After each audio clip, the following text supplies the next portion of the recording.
Olá, muito boa noite a todos e a todas os alunos inscritos na disciplina Direito Penal 1, neste semestre de 2019.1. Hoje, dia 18 de março de 2019, vamos dar continuidade ao estudo do tema Direito Penal no Tempo. Recordando, gente, que na aula passada, já caiu a live, recordando que na aula passada nós demos início ao estudo desse tema, Direito Penal no Tempo, tratando acerca da regra geral, que é a questão justamente da irretroatividade da lei penal no tempo. A lei penal no tempo, ela só retroagirá em benefício do acusado, quando posteriormente advir um novo entendimento normativo que seja benéfico ao agente, que seja benéfico ao acusado. Do contrário, a regra que vigora é aquela alicerçada no princípio da irretroatividade, né? A retroatividade é realmente uma exceção, né? Nas situações em que, vou tentar fazer novamente aqui a live, nas situações em que o disciplinamento acerca daquela determinada questão, ela seja mais benéfico ele seja mais benéfico ao acusado, quer trazendo a abolição crimes, quer trazendo um tratamento mais brando, um tratamento mais suave à pessoa do acusado, né? Mas a regra geral é encartada na máxima romanística, na máxima latina, tempus regit actum, né? O tempo rege o ato. A irretroatividade vem a ser uma exceção. A retroatividade vem a ser uma exceção, melhor dizendo. Falamos também da questão da ultratividade, que é a possibilidade da aplicação de uma lei que tenha a sua vigência cessada, quando por acaso essa lei ela for mais benéfica ao acusado e, nada obstante a cessação de sua vigência, a conduta do agente tenha sido praticada sob a égide daquela lei, certo? Nós abordamos aqui também na aula passada algumas situações hipotéticas em que se dá o conflito de leis penais, quando a lei penal nova ela traz um direcionamento em razão dessa ou daquela conduta, né? Começando, inclusive, pela novatio legis incriminadora, né? Nós vimos na aula passada que a novatio legis incriminadora, ela, por óbvio, não retroage, né? Uma lei que venha considerar como sendo um fato criminoso algo que outrora era irrelevante penal, ela não retroage para alcançar os fatos anteriores à sua vigência. E assim, aquele fato que naquela determinada oportunidade não era crime, continua não sendo crime, né? Pelo menos para os efeitos da aplicação da lei penal. Aplica-se a lei penal cuja vigência já foi cessada, havendo esse fenômeno da ultraatividade, né? Vimos ainda a questão da abolição crimes, quando a nova lei penal deixa de criminalizar uma determinada conduta. A abolição crimes, ela faz com que aquele fato anteriormente considerado como sendo um fato típico deixe de sê-lo. E a abolição crimes, ela obviamente retroage para beneficiar o acusado, ainda que no tempo do crime aquela conduta ela seja uma conduta, ela tenha sido uma conduta criminosa, certo? Se houve a a abolir-se o crime, se houve o advento de uma lei nova que descriminalizou a conduta, o agente não terá qualquer responsabilidade penal, né? Em razão do princípio da retroatividade da lei mais benéfica, da lei mais benigna, da lei mais favorável à pessoa do acusado, né? Vimos quais seriam as consequências se porventura o procedimento do inquérito policial não tivesse sido instaurado. A autoridade policial, evidentemente, não teria mais condições de abrir o inquérito em razão da total atipicidade da conduta. Se, porventura, a persecução criminal tivesse sido instaurada na fase pré-processual, na fase inquisitorial, na fase do inquérito policial, o inquérito deverá ser incontinente, trancado, deve ser imediatamente trancado, tendo em vista a tipicidade da conduta em face a abolir-se crimes, aquela lei que trouxe o fenômeno da abolir-se crimes. Se porventura a persecução criminal ela já vem a estar na fase processual, com o ajuizamento da ação penal através da denúncia ou da queixa, o processo deverá ser extinto, né? Com a lógica extinção da culpabilidade do acusado, tendo em vista a nova lei ter trazido a abolir-se crimes, né? Se porventura o acusado já se encontra cumprindo pena, certo? Com o advento da abolir-se crimes, a execução da pena deverá ser imediatamente cessada.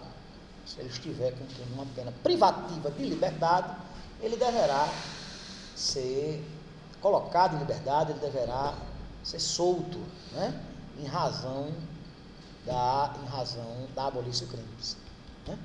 Vimos também, gente, na aula passada, que no advento de uma novatio legis impejus, que é a novatio legis impejus, é a nova lei que prejudica a situação do agente, que traz um direcionamento mais rigoroso, por exemplo, aumentando a sanção penal em abstrato, combinada pelo legislador, ou então trazendo um regime inicial do cumprimento mais rigoroso, ou então trazendo uma agravante, uma causa de aumento de pena, uma qualificadora, enfim, uma majorante qualquer que venha a tornar a situação do acusado mais complicada.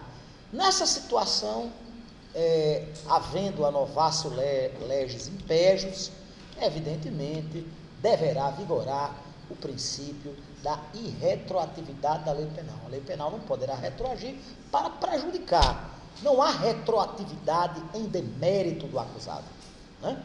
Em demérito do agente contra o qual se imputa uma determinada conduta criminosa. Por outro lado, havendo a chamada novatio legis melius, certo?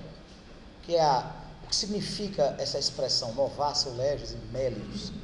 A novatio legis melius nada mais é, meus caros amigos e minhas caras amigas, do que uma lei nova que se veja como mais favorável, que se apresente como mais benigna, mais benéfica à pessoa do acusado. No caso da incidência de uma novatio legis melius, vigorará a exceção do princípio da retroatividade da lei penal mais suave, lei penal mais branda, no sentido de beneficiar a pessoa do agente, havendo a retroatividade da lei. E havendo, inclusive, se a novatio legis melius tiver tido sua vigência revogada, haverá também a ultraatividade, né? A novatio legis melius tanto retroage, quanto também opera os seus efeitos na ultraatividade, ainda que a lei não se encontre mais em vigência, certo? Nós vimos também na aula passada que, havendo uma lei intermediária, a seguinte situação: o sujeito pratica um determinado delito e, no intervalo de tempo entre a prática da conduta criminosa e o julgamento, sobrevêm outras duas leis. A gente tem três leis diferentes: a lei do momento do fato, uma lei posterior e a outra posterior a essa segunda. Nessas situações, pode acontecer perfeitamente que seja aplicada, se a lei intermediária for mais benéfica, a lei cuja vigência já tenha sido cessada. Assim, vamos criar uma situação. O acusado tem contra si imputada a prática de um fato criminoso que atrai uma sanção penal em abstrato de até 4 anos de pena privativa de liberdade. E a segunda lei atrai uma sanção, digamos, de até 2 anos de pena privativa de liberdade. Sobrevém uma terceira, que aumenta o tamanho da reprimenda para 6 anos de reclusão. Qual é a lei que vai ser utilizada aqui? A lei intermediária, por ser mais benéfica, né? A regra é muito simples. A lei mais benéfica, ela tanto retroage, quanto ela também se opera no sentido da ultratividade. A lei mais prejudicial, a lei mais grave, a lei que traz um direcionamento desfavorável ao agente, ela não retroagirá, né? Os seus efeitos são marcados pela regra geral, consignada no princípio da irretroatividade da lei penal no tempo, certo? Mas, feita esse pequeno resumo da aula passada, feito esse pequeno resumo da aula da quinta-feira, quando nós excepcionalmente estivemos aqui com vocês, a exemplo que aconteceu na quarta, fazendo uma aula extra, uma aula adicional, vamos agora à continuidade do tema, a continuidade da temática que foi por nós iniciada nas aulas de quarta e quinta-feira, pessoal.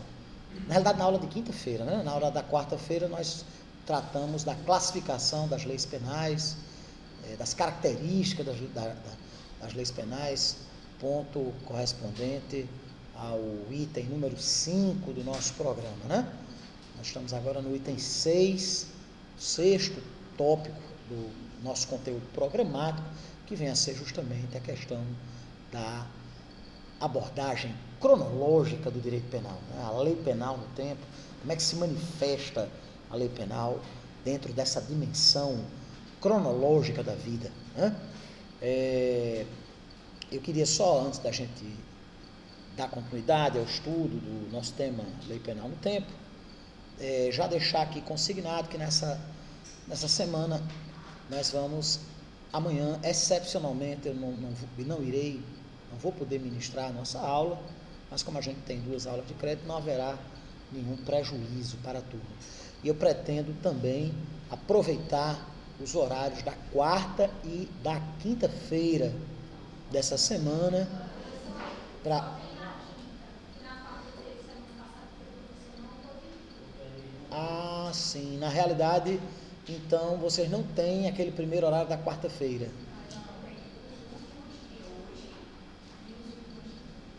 Certo, muito bem. Os últimos da terça-feira, infelizmente, eu me vejo prejudicado, impossibilitado de ministrá-la com vocês, porque eu, nesse horário, dou aula ao pessoal o pessoal paga penal 3 comigo, o pessoal do 5º período. Mas a gente aproveita, então, a aula da quinta-feira, certo? A princípio, gente, os 2 últimos horários da quinta-feira já estão reservados para uma aula extra nossa, certo? E amanhã, no nosso primeiro e no nosso segundo horário de aula, não haverá aula, certo? Não haverá aula. A gente vai... não há necessidade de reposição, porque a gente já tem essas 2 aulas de crédito. Mas eu vou marcar uma aula também na quinta-feira, para a gente concluir o nosso conteúdo até direito penal no espaço, entendeu? Que é o conteúdo da nossa prova, que será realizada, como já combinamos, na próxima segunda-feira, daqui a uma semana, dia 25 de março do corrente ano.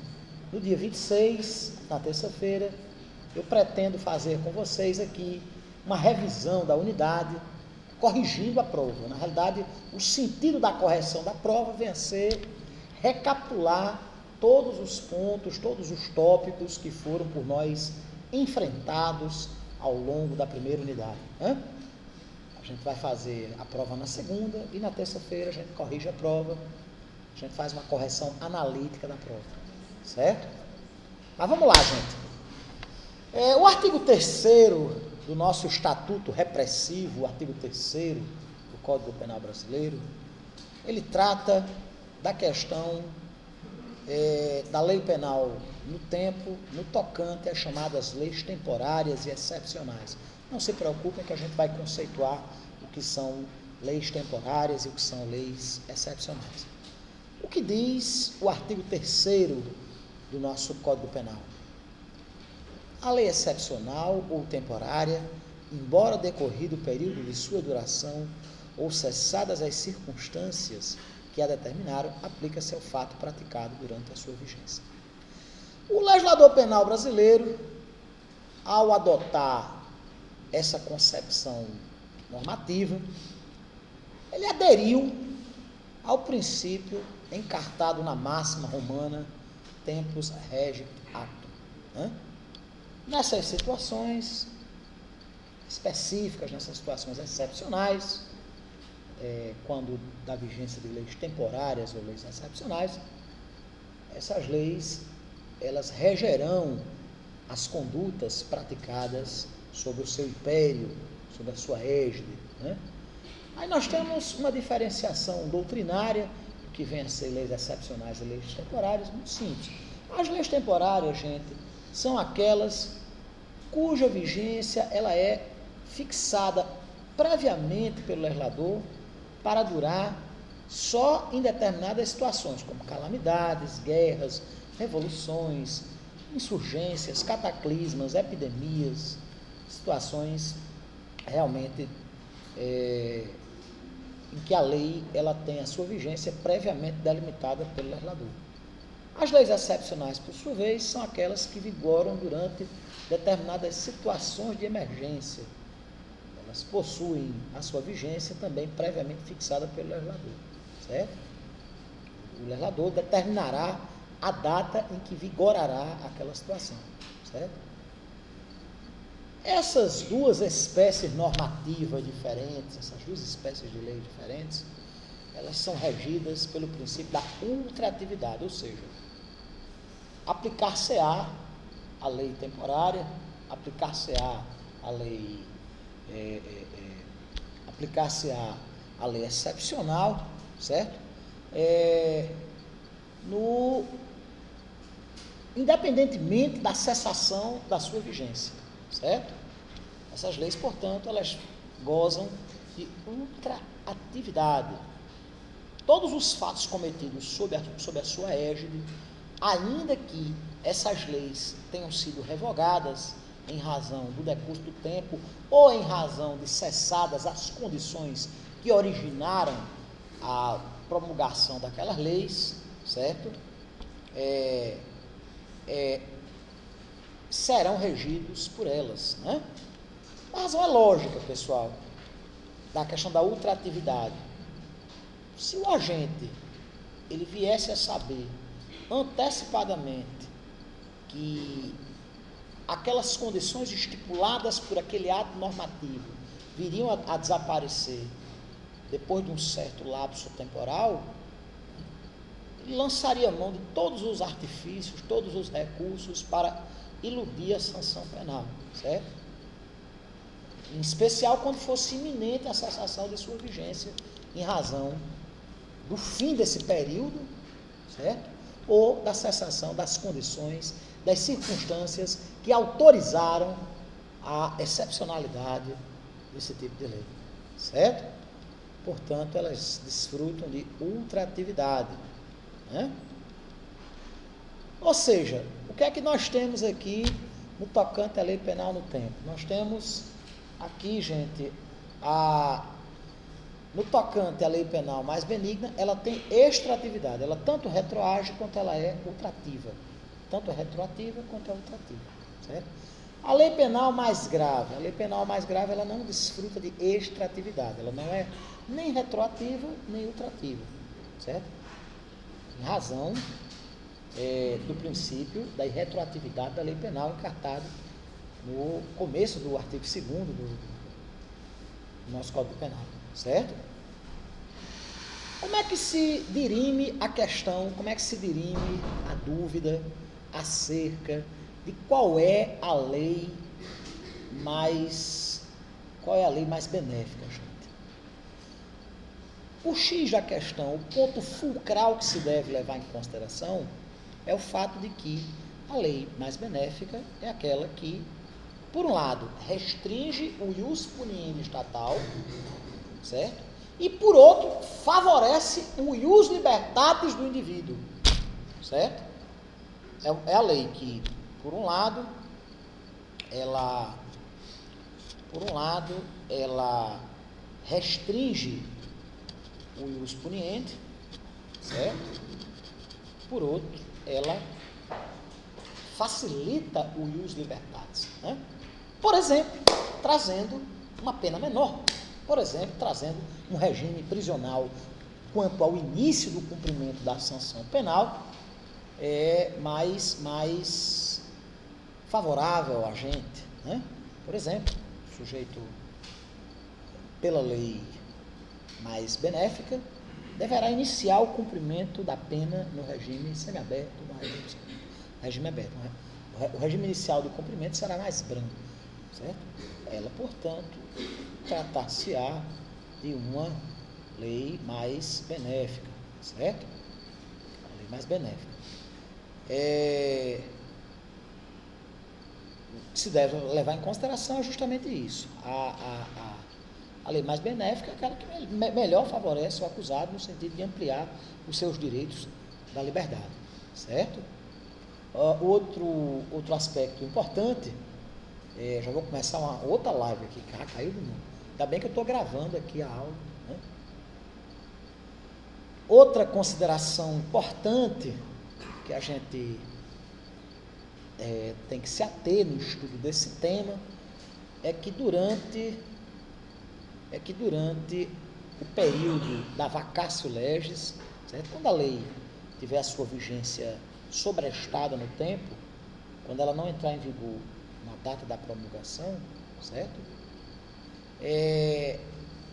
A lex mitio não pode ser aplicada de imediato, nem retroativamente, só é quando houver a entrada em vigor da lei mais favorável, a lei da lex mitio ou melius, certo? Quando houver esse tratamento mais favorável realmente ao acusado. Ok, gente? Pessoal, outra questão profundamente importante afeita a esse tema da lei penal no tempo é o conceito de tempo do crime. Quando é, minha gente, que o nosso legislador penal considera como consumado o delito? Qual é o tempo em que, isso é muito importante, gente, para saber realmente qual lei deverá ser aplicada, né?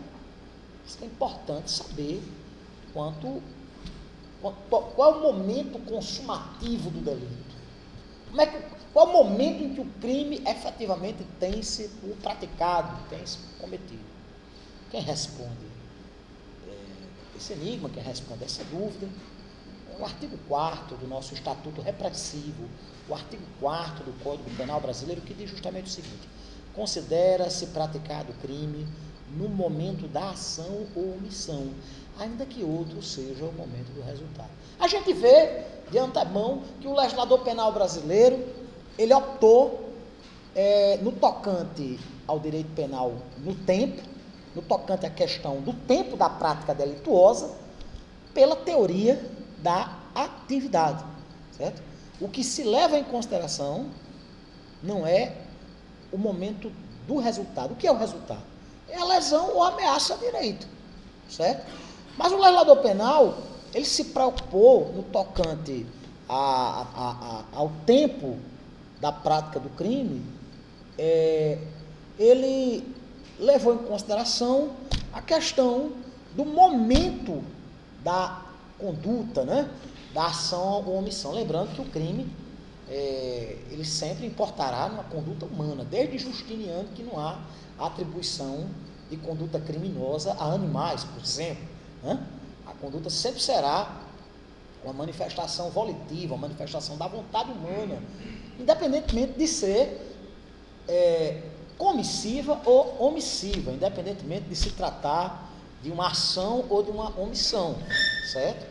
Independentemente disso, nós temos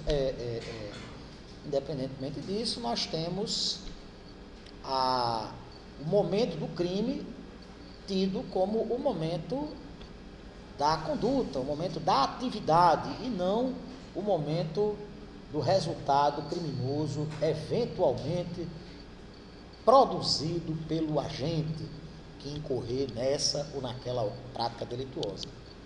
Mas a doutrina penalista nos traz diversas teorias acerca da questão do tempo do crime. Diversas teorias que cada uma se dedica a explicar dessa ou daquela maneira a questão do tempo do crime, né? A ocasião em que o agente efetivamente perpetrou a conduta criminosa através de uma ação ou de uma omissão, certo? Quais são essas teorias? Quais são as teorias que os jus penalistas, que os estudiosos do direito penal nos trazem? A primeira delas é a teoria da atividade. Segundo a teoria da atividade, o tempo do crime vem a ser o momento da ação ou omissão, o momento da conduta do agente, pouco importando a consumação, pouco importando o resultado lesivo eventualmente trazido pela prática criminosa, né? A teoria da atividade.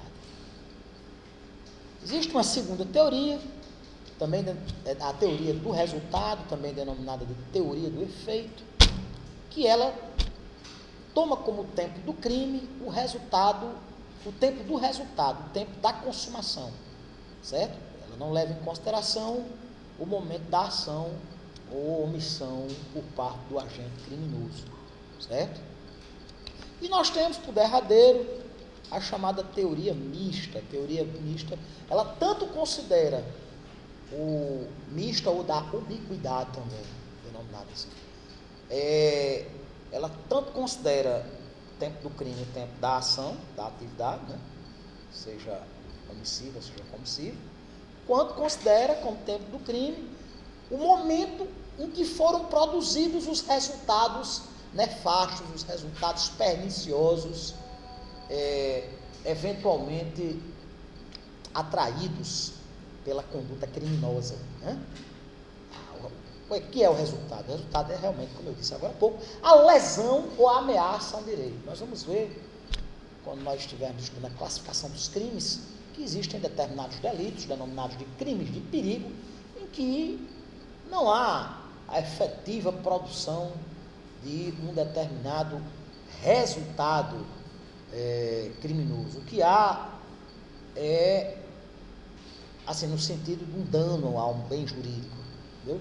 O que há é uma mera exposição a determinados delitos em que a consumação delitiva se dá não com a produção de uma lesão ao direito, mas sim de uma mera ameaça. Exemplo, um crime de ameaça lá do artigo 147 do Código Penal brasileiro. A ameaça trata-se de um crime de mera conduta, de um crime formal, de um crime cuja consumação delitiva não necessariamente importará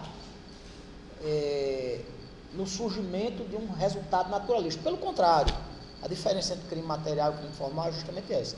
Nos crimes materiais, há sempre a produção de um determinado resultado naturalístico. Por exemplo, no crime de homicídio, do artigo 121, a morte é digna.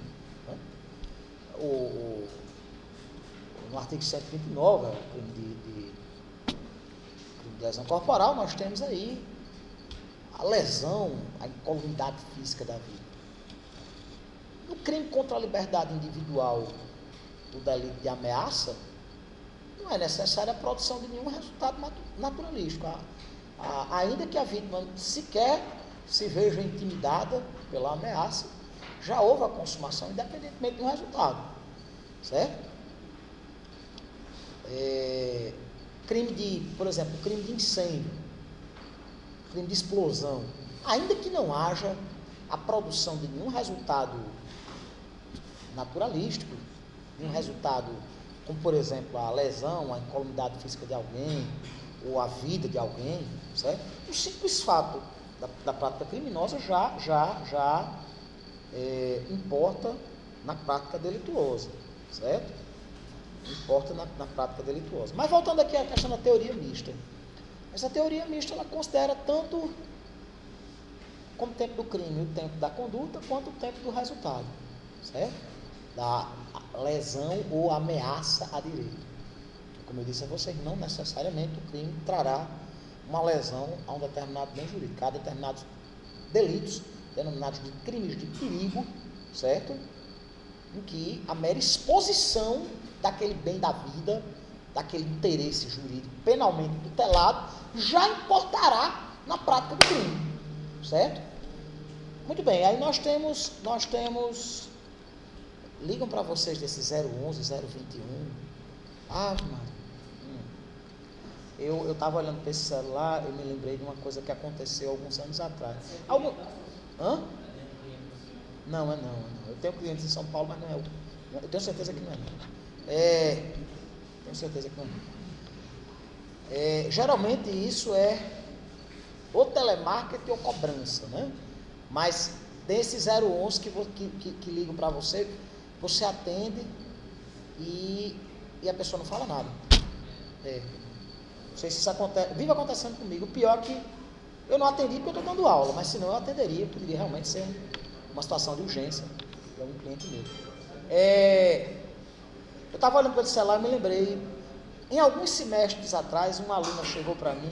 Eu sou uma pessoa totalmente desapegada a valores materiais. Eu acho que o apego a valores materiais, a bens de natureza patrimonial, denota fraqueza moral, denota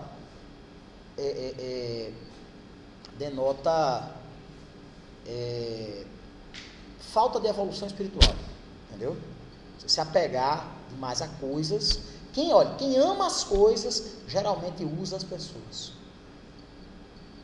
Dentro da inversão ética da sociedade em que nós vivemos, infelizmente é muito comum as pessoas amarem as coisas e usarem as pessoas como se fossem peças descartáveis. Muitas vezes brincando até com os sentimentos dos outros, né? E se apegarem a carro, celular, roupa, casa. Eu acho isso uma profunda ingenuidade do ponto de vista filosófico, do ponto de vista espiritual. Porque qual o sentido da acumulação material? Aquelas pessoas que passam a vida inteira juntando, um belo dia tem um infarto, morre. Nada. Aí eu me lembrei que eu semestre desses, acho que alguns semestres atrás, uma aluna chegou para mim e disse: professor, o senhor, um advogado nomeado, um professor universitário, com uma lanterninha, professor.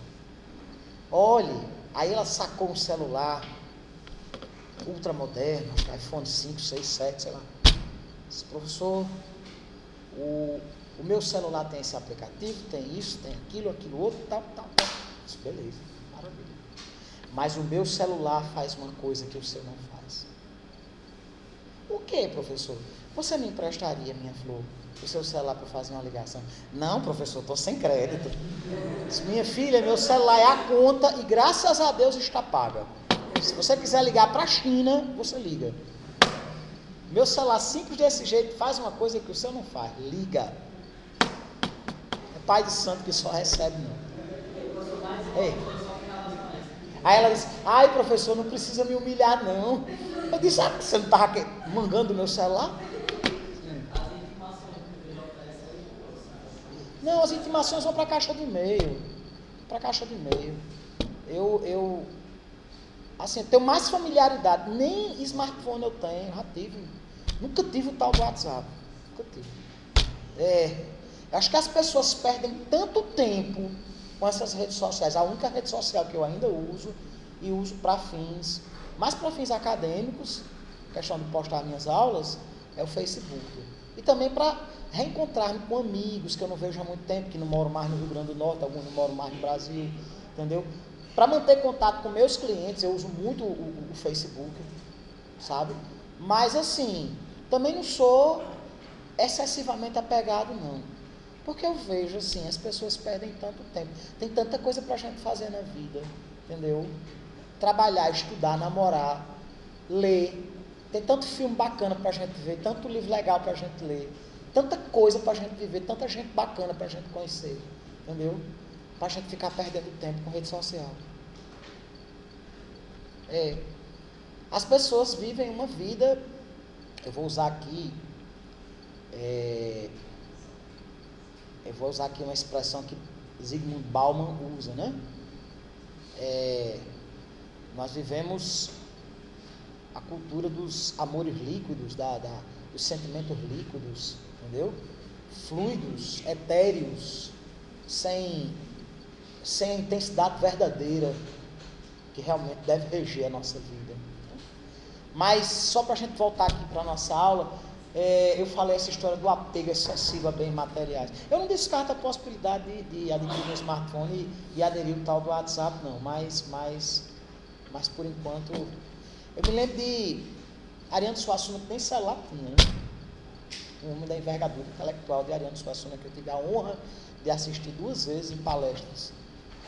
Figura que nos deixou órfãos de sua cultura, do seu saber, entendeu? E da sua irreverência, da maneira irônica com a qual ele encarava essa sociedade obtusa de valores morais invertidos e uma sociedade em que as pessoas muitas vezes endividam-se para consumir determinados bens, das quais nem precisam, certo? Nem precisam, nem sinceramente acabam utilizando, entendeu? Aí eu me lembrei uma piada que eu vi uma vez. O sujeito era muito apegado a dinheiro. Ele tinha 3 filhos. Aí chegou para eles e disse, olha, eu quero que cada um de vocês coloque 10 mil reais no meu caixão. Aí o primeiro foi lá, quando ele morreu, né, colocou os 10 mil. Aí o segundo foi lá, colocou os 10 mil. Aí o terceiro chegou, sacou a carteira, sacou a caneta, preencheu um cheque de 30 mil, jogou dentro do caixão e pegou os índios dos irmãos. Painho disse que queria 10 mil de cada, não especificou se era em cheque ou se era em cash. Minha parte eu paguei, entendeu? Passou um cheque de 30 mil, onde é que ele iria descontar o cheque? Descontar o cheque, é isso. Gente, mas no tocante à questão, sim, antes que eu me esqueça, pessoal, no tocante ao termo inicial para o prazo prescricional, o que é termo inicial da prescrição? O ius puniendi estatal, ele não pode ser exercido ad aeternum, certo? Salvo raríssimas exceções legais, os delitos prescrevem, né? Os crimes prescrevem. Tanto no tocante à prescrição da pretensão cognitiva do Estado, o que significa isso? Tanto no tocante ao tempo que o Estado deverá exercer o seu direito de ação, buscando, por parte do Estado juiz, um provimento satisfativo de mérito, no caso condenação do acusado, tanto no tocante à pretensão executória. A pretensão executória é o tempo que o Estado tem para cumprir a sanção penal, para executar a pena, certo? Mas há, obviamente, o fenômeno jurídico da prescrição, bem como da decadência, né? Vocês sabem a diferença de prescrição e decadência, né? Acho que não. Rapaz, não, é o seguinte. Na prescrição, o que decai é o direito de ação, certo? Perde-se o direito de postular em juízo determinado provimento satisfativo de mérito, tanto no cível quanto no crime. E na decadência, o que decai é o próprio direito, certo? Por exemplo, o crime, vamos pegar aqui um delito como, pronto, lesão corporal, né? Natureza leve, lá do caput do artigo 129. Pena dá de 1 a 4 anos. O prazo prescricional para esse tipo de delito é de 6 anos, né? Certo. Mas existe na sistemática da lei dos juizados especiais, da lei 9.099, que é a lei que disciplina o processamento no rito sumaríssimo, os delitos de menor lesividade, menor ofensividade. Quais são? São aqueles cuja pena máxima é de até 1 ano, certo? E, aliás, a pena mínima é até 1 ano e a pena máxima vem a ser de até 4 anos. Na lei dos juizados especiais existe um prazo decadencial de 180 dias. Aí nós temos, por exemplo, no crime de ameaça, lá do artigo 147. Se porventura não foi exercitada a pretensão postulatória do agente, no sentido como é um crime de ação penal pública condicionada à representação, de representar pedindo a aplicação da sanção penal, decai-se do próprio direito, não é só o direito de ação, mas sim o próprio direito que decai, certo? Essa é a diferença entre decadência e prescrição. Mas voltando aqui, o termo inicial da prescrição, pessoal. Aqui, nós temos uma exceção à regra do princípio da atividade. Por quê? Porque aqui, o que vigora não é a teoria da atividade no sentido de que tem-se, para fins de prescrição, certo? Como termo inicial, como marco referencial primeiro, como marco inicial para a fluência do prazo prescricional, o tempo do resultado criminoso, o tempo da consumação delitiva. Por quê? Porque, em regra, quando o tempo do crime, o tempo da conduta não coincide com o tempo do resultado, certo? O tempo do resultado vem depois, certo? E aí, em benefício do agente, é natural que o prazo prescricional comece a ser contado do momento do resultado e não do momento da atividade. É uma exceção à regra geral, certo? Pessoal, os crimes permanentes. O que são crimes permanentes? São aqueles cujo resultado se protrai no tempo. O momento consumativo inicia-se numa determinada situação e se prolonga no tempo. Os efeitos do crime se protraem, se prolongam no tempo, né? Em razão de circunstâncias que dependem da vontade do sujeito ativo do delito, do autor da conduta criminosa, certo?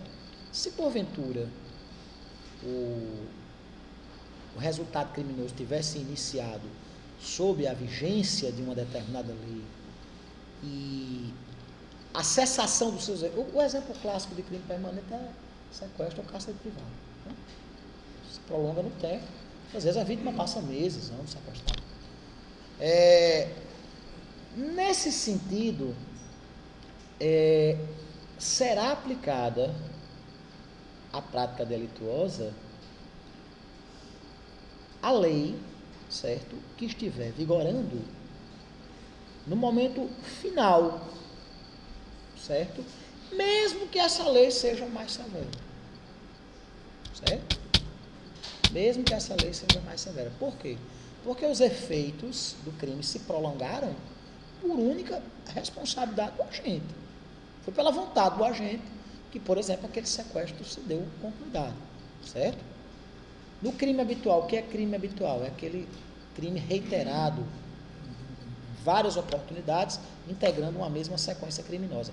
Também se aplica essa solução de se adotar a regra da vigência da lei, certo?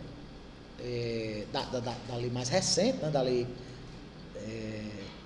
que vem a estar em vigor no momento do fim dos efeitos da conduta criminosa, certo?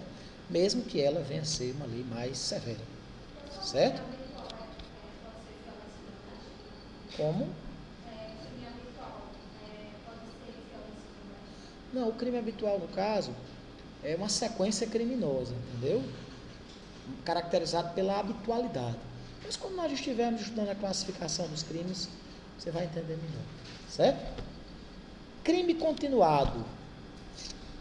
Vou só tentar esclarecer aqui para vocês o que é crime continuado.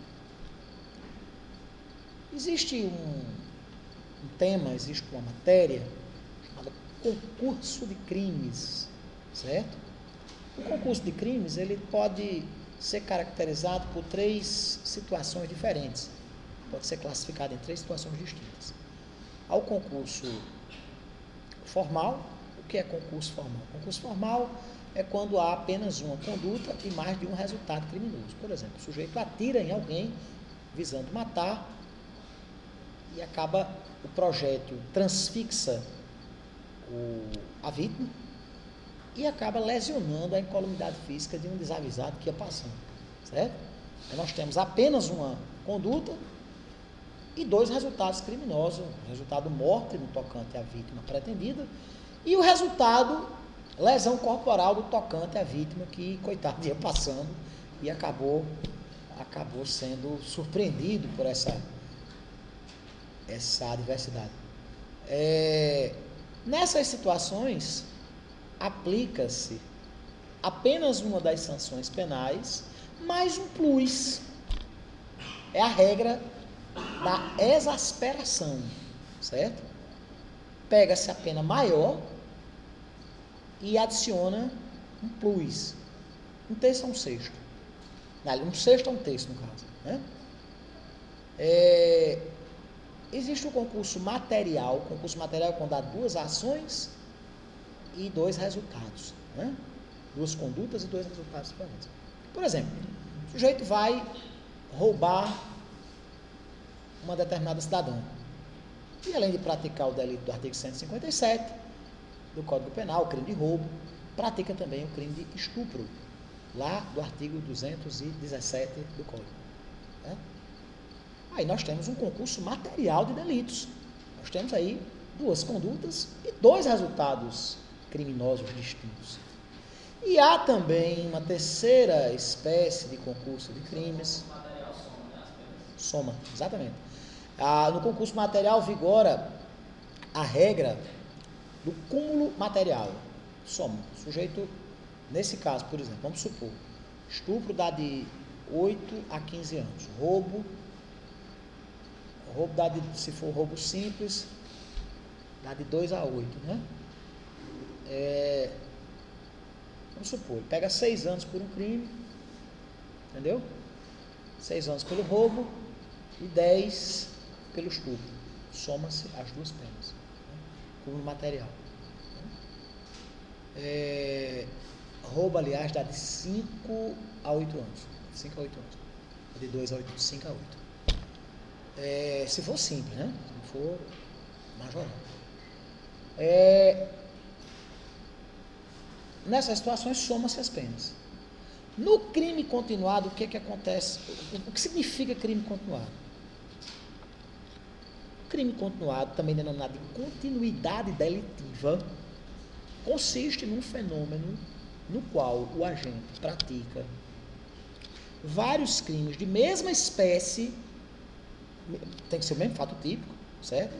E, pelas condições de tempo, de lugar e do próprio modus operandi do agente, o segundo, terceiro e quarto crime são tidos como a continuação do primeiro. Exemplo, sujeito que rouba um ônibus e faz várias vítimas, certo? Aí nós temos o chamado crime continuado. No crime continuado, no tocante à questão da aplicação da lei penal no tempo, nós temos três hipóteses diferentes. A primeira delas, o agente praticou a série de crimes sob o império de duas leis, sendo a lei posterior mais grave, certo?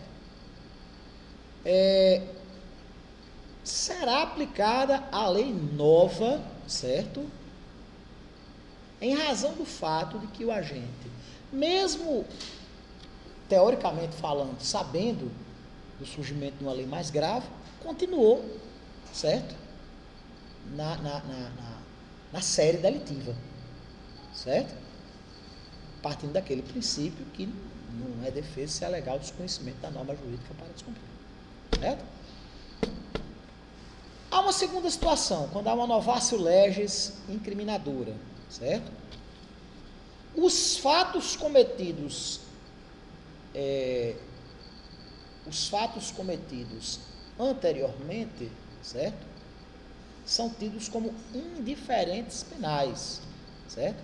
Só passa a ter alguma relevância penal a partir do momento que entrou em vigor a lei nova que trouxe esse disciplinamento criminalizando aquela conduta, certo? O agente só vai responder pelos fatos cometidos na vigência da nova lei penal incriminadora, certo? Os demais serão descartados, né? Nessa situação, nós temos uma novatio legis que descriminaliza a conduta, havendo, portanto, a retroatividade alcançando os fatos ocorridos anteriores à vigência, né? Se por acaso houver uma novatio legis deixando de criminalizar a conduta, haverá a questão da retroatividade. No tocante aos fatos posteriores, aplica-se o princípio da reserva legal, né?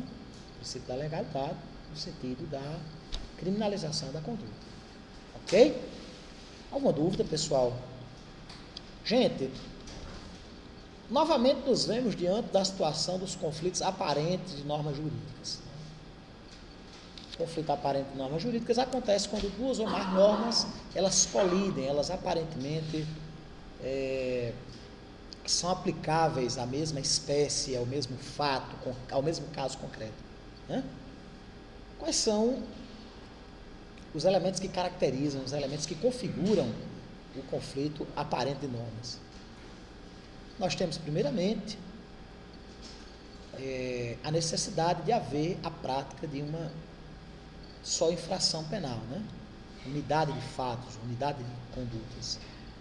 Nós temos aqui duas ou mais normas que, teoricamente falando, poderiam reger o fato, ou seja, pluralidade de normas, e nós temos uma aparente aplicação de todas as normas àquele caso concreto, àquela espécie, né? Qual é a efetiva aplicação que deve o intérprete da norma penal adotar para aquela situação?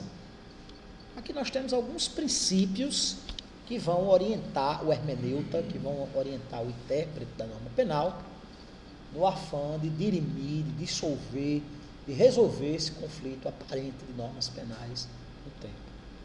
O primeiro deles é o princípio da especialidade. Gente, o especial sempre derroga o geral. A lei especial, o princípio da especialidade, encartado na máxima romana, lex specialis derroga generalis. A lei especial sempre derrogará a geral, né? O que é lei especial? É aquela que tem alguns elementos especializantes. Por exemplo, o Código de Trânsito Brasileiro é uma lei especial. Aí nós temos uma sanção no Código de Trânsito, por exemplo, para lesão corporal, mais rigorosa do que no Código Penal. Uma vez um sujeito me procurou aflito, lá em Natal, no escritório, porque ele teria atropelado um vizinho que não gostava dele E ele foi dar uma ré, maldade, e puf!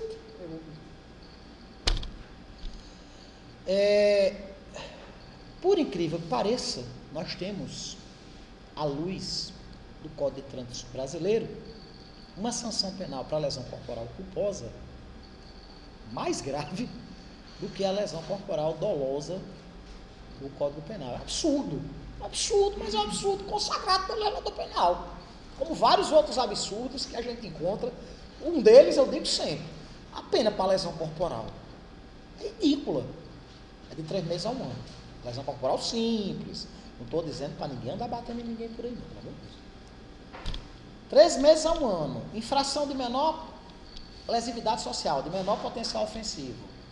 Se o sujeito for réu primário, será beneficiado pelos institutos inerentes à Lei 9.099 e desfrutará da suspensão condicional do processo, ou seja, no máximo ele vai pagar um valor, geralmente um valor módico, a uma instituição de caridade, ou prestará algum serviço à comunidade e o processo será suspenso e ao final da suspensão ele continuará réu primário. Certo? Furto. Qual é a pena para furto? De 1 a 4 anos. A pena máxima para lesão corporal é igual à pena mínima para furto, ou seja, furtar um lanterninha desse, que eu acho que não vale nem 100 conto, é mais grave aos olhos do legislador penal brasileiro do que quebrar a cara de alguém. Quer ver outra? Apropriação indébita previdenciária. Crime grave. O que é apropriação indébita previdenciária? É o patrão recolher do trabalhador a contribuição previdenciária, os 11% da previdência, e não repassar para o INSS. De um lado, ele lesa o trabalhador, porque o trabalhador tem descontado a contribuição no seu contra-cheque, com a perspectiva de um dia se aposentar. Do outro lado, o agente lesa a União, através da autarquia previdenciária, através do INSS. Mas a apropriação indébita previdenciária, se o réu pagar, certo, a contribuição que ele sonegou, isso é causa extintiva da punibilidade, certo? O processo deverá ser extinto sem julgamento de mérito, certo? Por quê? Porque é uma das causas extintivas da punibilidade, o pagamento da contribuição. Se ele parcelar, o processo é suspenso. Mas a apropriação indébita comum, mesmo que você pague antes da denúncia, mesmo que você pague o valor ou devolva a coisa, certo? Você toma um livro emprestado, você toma um livro de Zaffaroni emprestado de um amigo seu, um livro de grego, entendeu? E ele lhe pede o livro e diz, não devolver não, agora é meu. Crime de apropriação indébita. Aos olhos do legislador penal brasileiro, você se recusar a devolver um objeto como um livro de R$100, R$150, que você tomou emprestado a um amigo, é uma postura mais grave do que a do empresário que sonega dezenas de milhões de reais, centenas de milhões de reais do INSS, certo? Mas vai lá e paga, pelo menos negocia, entendeu? A nossa legislação penal é coalhada dessas idiosincrasias idiotas, como eu digo, entendeu? Essas particularidades que você não consegue entender, a não ser que você observe em nome de quem foi erigido o nosso ordenamento jurídico, o nome da proteção ao capital, proteção a quem tem dinheiro, a proteção. Recentemente, a nossa legislação penal sofreu uma alteração no tocante ao crime de roubo e ao crime de furto, combinando sanções penais muito mais severas quando o roubo ou o furto tiver sido praticado por uso de explosivos. Por quê? Para defender o interesse dos bancos, meu amigo. Não é para defender o interesse do pobre coitado que trabalha como segurança, que eventualmente pode vir a ser ferido numa explosão dessa. O legislador penal incluiu um disciplinamento mais severo por causa da onda de explosão a carro forte, explosão a caixa eletrônica, entendeu? interesse é esse. Por isso que a integridade, a incolumidade física da pessoa humana vale menos do que uma caneta. Essa comparação que eu faço sempre, né? A pena máxima para lesão corporal é igual à pena mínima para o crime de furto. O furto de uma caneta é algo menos reprovável aos olhos do nosso legislador penal do que você dar um surra em alguém. Bom, eu fui procurado por um cliente muito aflito, né? Porque ele atropelou o vizinho, deu uma ré e puf, pegou no vizinho. O vizinho já não gostava dele. Doutor Mário, pelo amor de Deus, foi sem querer. Diga isso não. Você é doido, diga isso não. Você quis, você estava com raiva dele, jogou o carro em cima dele. Foi. Disse, por quê? Aí eu fui explicar. Lesão corporal de trânsito culposa atrai uma sanção penal maior do que a lesão corporal simples, dolosa. Graças a Deus o vizinho nem procurou polícia nem nada, mas ele disse, olha, se ele registrar uma ocorrência contra você, você vai sustentar que você estava com raiva dele e jogou o carro em cima dele de propósito. Porque aí afasta, porque afasta a incidência do Código de Trânsito e é incrível. Como é que uma lesão corporal culposa pode atrair uma sanção penal mais grave do que uma lesão corporal dolosa? Você agiu com vontade de obter um resultado criminoso. Incrível, sabe? Eu falei em lesão corporal uma vez, uma cliente minha, que eu acompanhei, ela fez uma transação. Na realidade, ela foi beneficiada pelo Instituto da Suspensão Condicional do Processo. Ela descobriu que o esposo dela tinha uma namorada, foi lá e deu um pau nela, entendeu? Ela deu uma surra nela. E ela me procurou para orientá-la, né, para acompanhá-la. Eu disse, olha, aqui existe farta prova de autoria e materialidade delitiva. Usando de corpo de delito, tem testemunhas. Aqui é inviável se patrocinar uma defesa técnica no sentido da não culpabilidade. Aqui é você fazer uma transação penal, entendeu?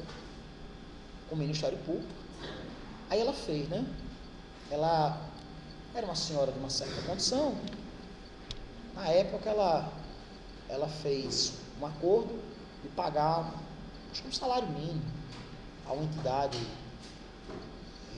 de fins sociais, uma entidade assistencial. Acho que foi até o Josim Barreto, lá em Natal, o asilo Josim Barreto, né? O abrigo dos velhinhos. Ela saiu da audiência dizendo, doutor Mário, se eu soubesse que ia me custar tão barato, eu tinha dado uma surra nessa rapariga antes. Se eu soubesse que ia me custar, eu disse, criatura, pelo amor de Deus, pelo amor de Deus, você acabou de sair de uma audiência, entendeu? Ela disse, olha, se eu soubesse que ia me custar tão barato, eu tinha dado nela antes.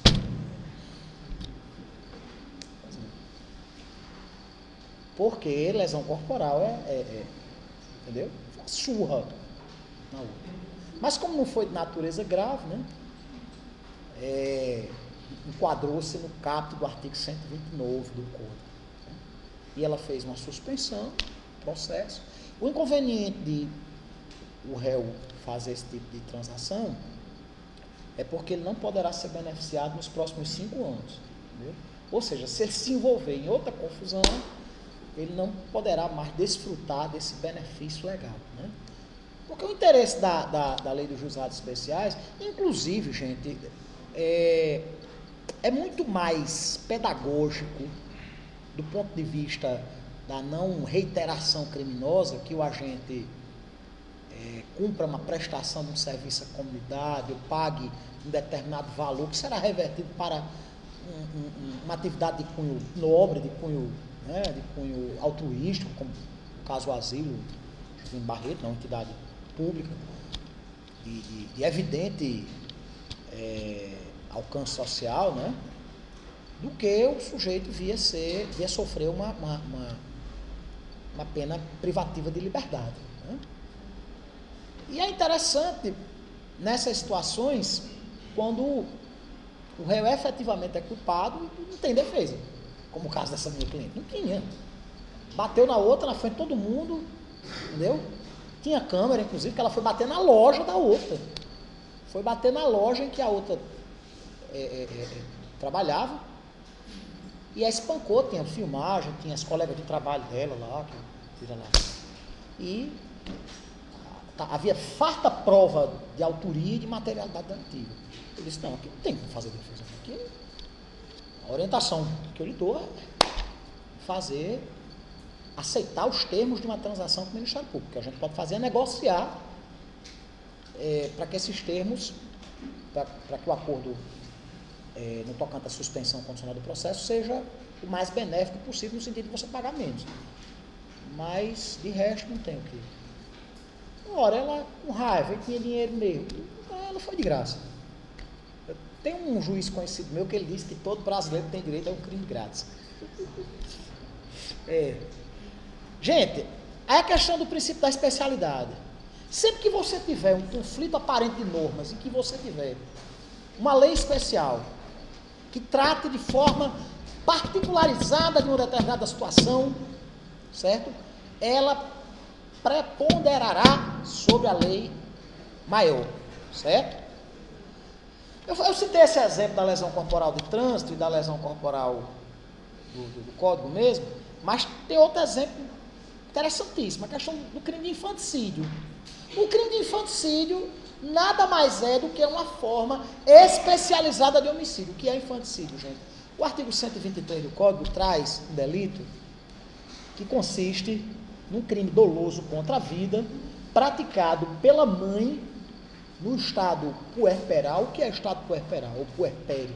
É o momento imediatamente posterior ao pai. O conjunto de fenômenos fisiológicos, hormonais, psicológicos, que acomete a mulher do momento do parto até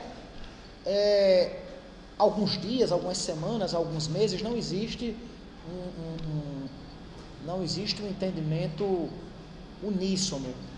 A doutrina opta muito pela questão do período que durar o resguardo da mulher, né? A questão do puerpério. E o legislador penal entendeu de criminalizar com menor rigor a prática do homicídio perpetrado pela mãe em desfavor do filho neonato, do filho recém-nascido, né? Pelo fato de que entendeu-se muito menos grave a conduta de uma mãe que mata o próprio filho nessas circunstâncias em razão de todo o abalo emocional, de todo o abalo psicológico, de todas as transformações orgânicas e psíquicas que advêm no organismo feminino durante esse período, né? Todas as mulheres têm puerpério, todas as mulheres passam pelo estado puerperal, todas as mulheres que são mães, claro, né? Mas em algumas as alterações são tão discretas, certo? Que passam desapercebidas. Em outras, as transformações psicológicas são tão radicais, tão profundas, que afasta-se, inclusive, a própria imputabilidade da agente, né? Nessas situações de absoluta perturbação psiquiátrica, a agente criminosa deverá ser alvo não de uma sanção penal, mas de uma medida de segurança, se porventura ela agiu totalmente influenciada pelo estado puerperal. São situações extremas e raríssimas, certo? E a situação que o artigo 123 do Código Penal trata, o crime de infanticídio, é uma situação intermediária. A mulher não tem tanta influência do estado puerperal a ponto de ser dada como incapaz, como inimputável naquele momento, nem a influência tão discreta a ponto de não provocar maiores alterações emocionais. Nesse sentido, o legislador penal entendeu de trazer um disciplinamento muito mais brando, certo? Em razão dos elementos normativos especializantes daquela conduta, né? que são justamente o próprio filho, no momento do parto ou logo após o parto. Nessas situações nós temos uma verdadeira figura privilegiada de homicídio, certo? Um homicídio que tem alguns dados especializantes, né? Mas não é só o princípio da especialidade, nós temos o princípio também da subsidiariedade, certo? Que diz o seguinte, cartado na máxima romana, que diz lex primária derroca subsidiária. O que é lei subsidiária? É aquela norma que descreve em menor grau, certo, a violação do mesmo bem jurídico. Ou seja, nós temos um fato menos amplo e menos grave, certo, que isoladamente constitui um delito autônomo. Mas, se estiver presente como elementar da conduta, certo, e eu dou aqui um exemplo, gente, o delito de ameaça. A ameaça é elementar do delito de roubo, ou do delito de estupro, e de vários outros crimes. Mas a ameaça, isoladamente, configura um tipo penal, certo? Nesse sentido, a norma primária prevalece sobre a subsidiária. Se houver a prática de uma ameaça no contexto de um crime de roubo, certo? O crime maior absorve o menor. Existe, inclusive, depois eu até vou conversar com vocês, o princípio da consunção. A gente vai ver isso mais tarde. Que é quando o crime maior absorve o crime menor. Assim, por exemplo, no crime de homicídio, a prática do delito de porte ilegal de arma de fogo é absorvida pela conduta maior, né? No crime de roubo, a ameaça, que é da essência desse delito, né? O que é o roubo, senão um furto especializado pela presença da ameaça ou da violência, né?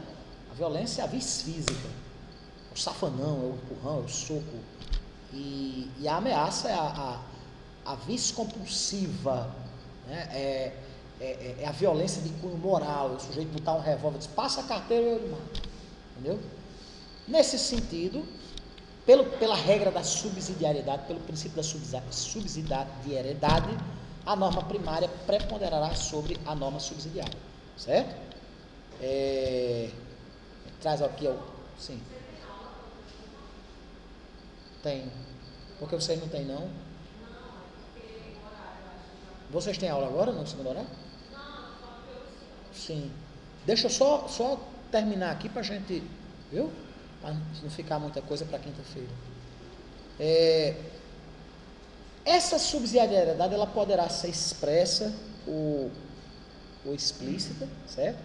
Quando a norma expressamente reconhecer o caráter subsidiário da conduta, certo? Por exemplo, lá no artigo 132 do Código Penal, se o fato não constitui crime mais grave, certo? A subsidiariedade é expressa pelo próprio legislador e ela pode ser tácita ou implícita, certo? A norma silencia acerca dessa natureza subsidiária do delito, mas pelas próprias circunstâncias fáticas verifica-se a natureza subsidiária do mesmo, certo? Princípio da consunção. Comecei a falar agora há pouco acerca dele, que consiste justamente no seguinte: o crime mais grave absorve os delitos menos graves, menos amplos, certo? E esses delitos menos graves, eles são tidos como elementos normativos da conduta, como itens normais da preparação, da execução ou do exaurimento da conduta delitiva. Quando é que se verifica, quais são as situações em que se verifica o princípio da consunção? A primeira delas é quando há o crime progressivo. A gente pratica um delito e depois pratica um crime mais grave, certo? O agente, por exemplo, lesiona um determinado bem jurídico, certo? E posteriormente lesiona esse mesmo bem jurídico de forma mais contundente. Exemplo: o sujeito vai querendo dar uma surra em alguém, como a minha cliente lá aqui. E ele não só agride a incolumidade física da vítima, mas também a mata. As lesões corporais praticadas em detrimento da vítima ficam absorvidas pelo crime de homicídio. Certo? Por quê? Que é o princípio da consunção. O crime mais grave absorve o crime menos grave. Certo? A ameaça do crime de estupro. A ameaça é da essência do crime de estupro. É uma elementar da conduta. Certo? E há a absorção. O sujeito que ameaça alguém com o objetivo de manter conjunção carnal ou qualquer outro ato de natureza sexual com aquela pessoa, ele não responderá pelo delito de ameaça. Por quê? Porque o crime mais grave absorveu o crime menos grave.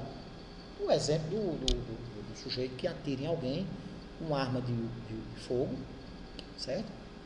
E ele não é processado pelo crime de porte ilegal de arma, sim, apenas pelo crime de homicídio, certo?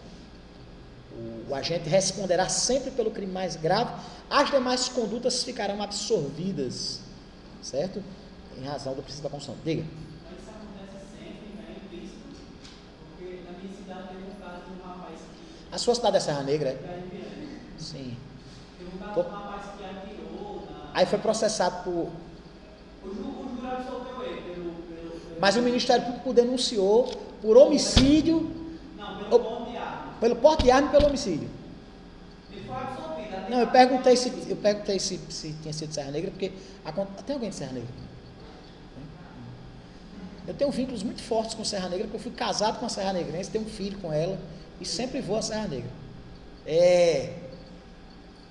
Meu amor por Serra Negra continua, independentemente de não estar mais vivendo com a Serra Negrense. Gosto muito de lá. Houve um caso em Serra Negra, eu acho que foi um caso público, um caso notório, se deve ter tomado conhecimento do sujeito que atirou contra um desafeto, supostamente por questões amorosas, parece que um ficou com a ex-mulher do outro, o caso de Chulé. Você lembra da história? Não? Porque Serra Negra é tão calmo que é difícil acontecer esse tipo de coisa lá. E ele foi esdrúxulamente denunciado por porte ilegal de arma e tentativa de homicídio. Que absurdo! Agora, certa feita, eu advoguei numa situação que a delegada, até uma amiga minha, assim, ela indiciou os meus clientes, por contrabando. Eles eram realmente comerciantes de cigarros, entendeu? E trabalhavam com cigarros lícitos e ilícitos, né? E os indiciou também pelo crime de receptação, porque estavam com mercadoria proibida na posse deles. Uma coisa absurda, que não se sustentou, o Ministério Público só os denunciou por contrabando mesmo, entendeu? Uma tecnia total, que pese a amizade que eu tinha e tenho por ela, é um absurdo. Por quê? Porque o princípio da consunção determina que o crime mais grave absorverá o crime menos grave, né? Até porque um é tido como elementar, quer dizer, o menos grave é tido como elementar do outro, pela própria natureza subsidiária do delito, certo? Quais são os elementos que compõem essa situação que seja? Essa situação de Jardim de Piranhas, como essa de Serra Negra, são exemplos absurdos. O sujeito ser denunciado por porte ilegal de arma e por homicídio ao mesmo tempo. Isso é o verdadeiro ne bis in idem, entendeu? Uma afronta ao princípio do ne bis in idem. Gente, quais são os elementos caracterizadores do princípio da consunção? É necessário que haja uma única vontade do agente, certo? É necessário que haja apenas um delito, a pluralidade de atos, claro que o crime necessita de fracionamento da conduta, e a progressividade da lesão. Ele queria praticar um delito e acaba vindo a praticar outro delito, certo? Crime complexo, gente, só para a gente terminar aqui. O que é crime complexo? É aquele delito que resulta da fusão de dois ou mais outros tipos penais, que passam a compor só um tipo penal. Nessa situação, o crime complexo absorve os crimes autônomos. Por exemplo, roubo seguido de morte, roubo qualificado pelo resultado morte, lá do parágrafo 3º do artigo 129 do Código, o famoso latrocínio. Essa expressão latrocínio, inclusive, ela é inerente à doutrina. O Código Penal não faz nenhuma menção a essa expressão latrocínio, foi a doutrina que criou. A lei dos crimes hediondos, a lei 8.072, faz referência à expressão latrocínio, certo? Mas o Código Penal não faz. De modo que latrocínio fica uma construção doutrinária, né? Muito bem, mas no latrocínio, em que há o roubo e o homicídio, existe a junção dos dois delitos, entendeu? E um detalhe interessante, latrocínio não é da competência do tribunal do júri, porque latrocínio não é entendido como crime contra a vida, é crime contra o patrimônio, crime contra a propriedade, porque o objeto jurídico que o agente pretendia violar era tão somente o patrimônio, só que ele vai e acaba matando uma outra pessoa, havendo, portanto, o surgimento de um crime complexo, tendo em vista a junção desses dois delitos, certo? A questão da progressão criminosa. Progressão criminosa, ela pode se dar de três formas diferentes. A progressão criminosa em sentido estrito, quando o agente inicialmente pretende alcançar um resultado e após atingi-lo, por livre e espontânea vontade, persiste, reiniciando a agressão, produzindo uma lesão mais grave. Nessas situações, o agente só responderá pelo fato final, pelo resultado mais grave. Existe uma segunda situação, que o agente pratica anteriormente um fato não punível, certo? Se o fato anterior for mero meio para a prática do crime, ele ficará absolvido. Por exemplo, o motorista do carro de fuga no assalto. Você dirigir um carro não é uma conduta ilícita, né? A princípio não é uma conduta ilícita, mas o agente, no caso, pratica uma conduta lícita, certo? Dando fuga à quadrilha, como partícipe do crime de roubo, certo? E a conduta ilícita dele, a conduta lícita dele fica absorvida pela conduta ilícita e ele responderá pelo delito do artigo 157, responderá pelo crime de roubo, certo? Quando o fato posterior não for punível, o agente, aqui acontece o contrário, o agente ele pratica um ilícito e na sequência ele pratica um fato que é um irrelevante penal, certo? Visando tirar proveito da prática anterior, certo? Nessas situações, a conduta será criminalizada em razão da absorção. A questão da alternatividade. A alternatividade é quando a própria lei penal descreve um dolo alternativo, ou um ou outro, certo? Que a conduta do agente poderá configurar a realização de um crime ou de outro crime. Existem várias formas, certo? Legalmente previstas. Aí a gente tem o artigo 34, ou artigo 33 da lei de tóxicos, o crime de tráfico de entorpecentes. O crime de tráfico de entorpecentes, ele pode ser praticado de diversas formas. O legislador penal faz uma expressa uma vasta referência a várias condutas, guardar, vender, até você, o singelo ato de você oferecer um cigarro de maconha a alguém, certo? É considerado crime de tráfico de entorpecentes. No contrabando, lá do artigo 334 do Código, guardar, transportar, introduzir no país, fazer sair do país, certo? Mercadoria contrabandeada, independentemente por isso que se fala alternatividade. Nós temos o chamado dolo alternativo, certo? Porque existem várias condutas que foram realmente elencadas pelo nosso legislador penal, certo? Pessoal, exaurimos o nosso estudo acerca do direito penal no tempo. Na aula que vem nós vamos conversar quinta-feira, porque amanhã não tem aula, não precisa postar no cigarro não, né galera? Não. Na quinta-feira nós iremos começar, e se Deus quiser terminar o assunto, lei penal no espaço, certo? Vamos falar do princípio da territorialidade e do princípio da extraterritorialidade. Muito obrigado a todos e a todas que ficaram nos acompanhando até agora. Infelizmente a live caiu, né? Mas eu consegui gravar e vou postar no Facebook. Tá bom, pessoal? Boa noite a todos e a todas, fiquem com Deus e até a nossa próxima aula quinta-feira, se Deus assim nos permitir. Um abraço, pessoal.